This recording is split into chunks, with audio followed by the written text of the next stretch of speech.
Olá, tudo bem? Hoje então vamos falar sobre a política e a política moderna. Para falarmos da política moderna, nós temos que voltar no período chamado Renascimento. O Renascimento foi um período de grandes mudanças e que deu base para o campo da política, da ciência, da tecnologia e na política. Então, a filosofia moderna, ou melhor, a política moderna, ela tem como base um período chamado Renascimento. Lembrando que política vem de polis, e polis significa cidade, e a cidade é onde as pessoas se organizam, as pessoas convivem, e a política propriamente dita é o conceito básico que se tem, seria a administração da polis, ou seja, a administração da cidade. Ou seja, a política deveria ser, ideologicamente falando, a administração da polis, e como nós vimos lá na política antiga, a administração da polis visando sempre o bem comum, ou seja, o bem de todos. Política moderna. Para falarmos de política moderna, então, as teorias políticas modernas são um conjunto de teorias que examinam as decisões políticas e as origens da política e o porquê as pessoas vivem em ordem. Então, é uma reflexão muito mais aprofundada. Lembrando que anterior à filosofia política, nós temos a filosofia medieval, que era pautada em conceitos religiosos. Aqui, a política moderna ela vai ter uma reflexão muito mais aprofundada. E aí, nós temos para apresentar para vocês o filósofo Niccolò Maquiavel. Niccolò Maquiavel, esse italiano que viveu em 1469 a 1527, teve uma experiência política fantástica. Ele experimentou a política na prática. Ele foi comparado, se nós pudermos pensar, Maquiavel é comparado a um assessor político. Ele estava imerso nesse campo e ele escreve um livro chamado O Príncipe. A tradução básica desse livro seria comparado ao príncipe ao governante, aquele que governa o governo. E aí, nesse livro, ele descreve as características principais do governante. Muito bem, o pensamento político anterior a Maquiavel, como disseram, era um pensamento totalmente teocrático, ou seja, um governo a partir da vontade de Deus. Teos, crático, teocracia, governo a partir de uma vontade divina. Embora essa vontade divina era atribuída muitas vezes a padres, bispos e papas. E aí existe toda uma reflexão contrária. Com Maquiavel inicia a cisão com os ideais teocráticos, ou seja, as questões religiosas são discutidas no campo espiritual e as questões políticas elas devem ser decididas a partir de uma reflexão totalmente voltada para um conceito novo que se instaura aí, que é o conceito de Estado. O pensamento político renascentista recusa a ideia da teocracia e afirma que o poder só pode ser legítimo de acordo com a providência divina. Muito bem. A boa política, segundo Maquiavel, ela deve ser feita de forma harmoniosa, pacífica, ordeira. A princípio é muito bonito, a gente pensar que a política deve ser assim. E o bom governo, ele começa a refletir aqui sobre como deve ser o bom governo. O bom governo depende muito da ação do governante, do príncipe, aquele que governa. E o governante deve ser um ser virtuoso, racional, portador da justiça, da harmonia e da indivisibilidade da comunidade. Olha só quantas características deve ter o governante no nosso dia de hoje, o ser chamado político.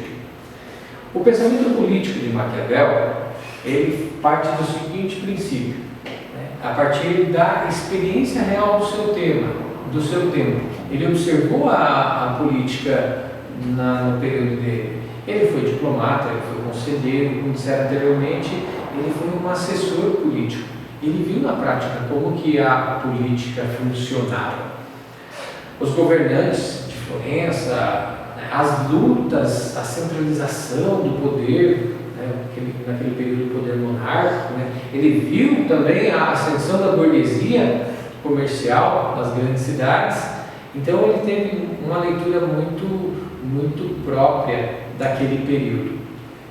E a partir dessas reflexões, ele começa a elaborar a sua teoria política. Maquiavel não admitia um fundamento anterior ou exterior à política, ou seja, Deus, natureza, razão. A política é própria do homem, para a organização própria do Estado, a organização da polis.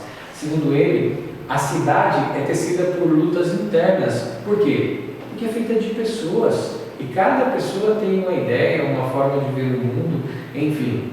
Assim, não é uma comunidade homogênea, nascida da vontade divina, da ordem natural, da razão humana, certo? Então, a política é um espaço de conflito, não é um espaço de harmonia. Eu sempre falo, a escola é o espaço do conflito, onde você aprende, onde você troca ideia, você aprende a conviver socialmente. As qualidades de um príncipe. Então, seria mesmo uma coisa que refletir sobre a qualidade de um governante. Para o Maquiavel, lembrando que ele é dono daquela reflexão, os fins justificam os meios, né?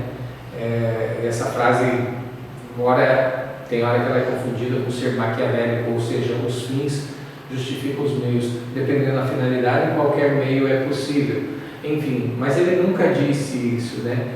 O fato é que, quando ele reflete sobre o príncipe, o verdadeiro príncipe é aquele que sabe tomar e conservar o poder. O que quer dizer com isso? O verdadeiro governante, aquele que tem o poder de chegar ao governo, ele tem que ter duas capacidades: chegar ao governo e manter-se no governo. Para isso, ele precisa da virtude. E essa virtude é chamada de força.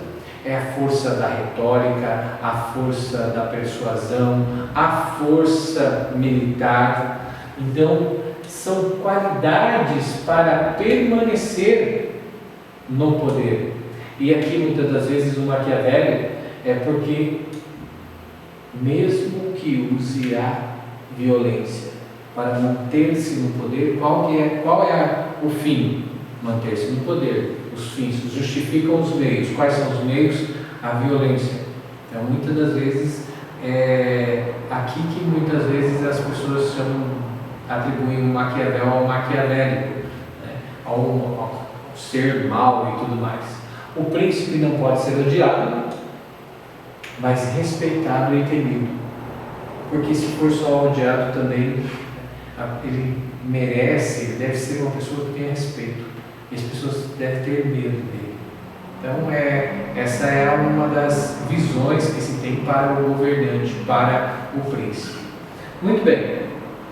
Maquiavel coloca a virtude enquanto força da palavra, a força da persuasão, a força da militar, mas o príncipe, o governante, ele deve ter fortuna. E não é a fortuna enquanto capital, dinheiro, mas a virtude enquanto sorte. Então, a princípio, o príncipe deve levar em consideração também a sorte, para que ele possa, né, mudar essa sorte. Ele tem que ser volúvel, ele tem que adaptar-se. O bom príncipe, o bom governante é aquele que se adapta. Com os gregos me fiz grego, com os romanos me fiz romanos, com os pobres me fiz pobre, com os ricos me fiz rico. Então, né, você deve ceder à vontade dos outros e ser, né, muitas das vezes, uma mentira, né? Alguns hoje falam duas caras, duas personalidades, usam o conceito de bipolar, né? A bipolaridade, enfim, mas não é o caso aqui da reflexão.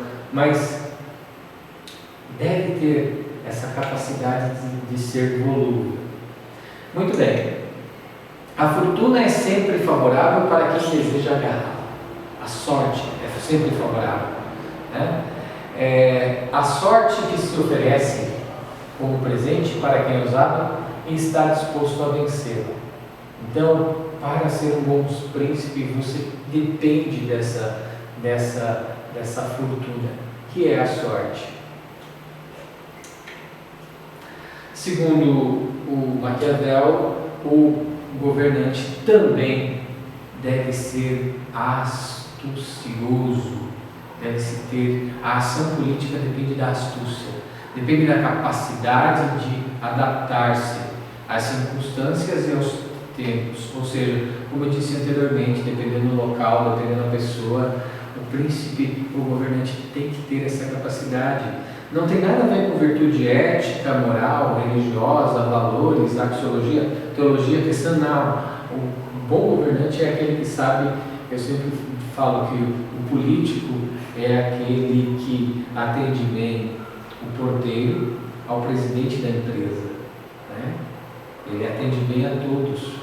Não é nem questão de ser educado, é questão de conseguir relacionar-se com todos, né? E com todos, ser todos ao mesmo tempo.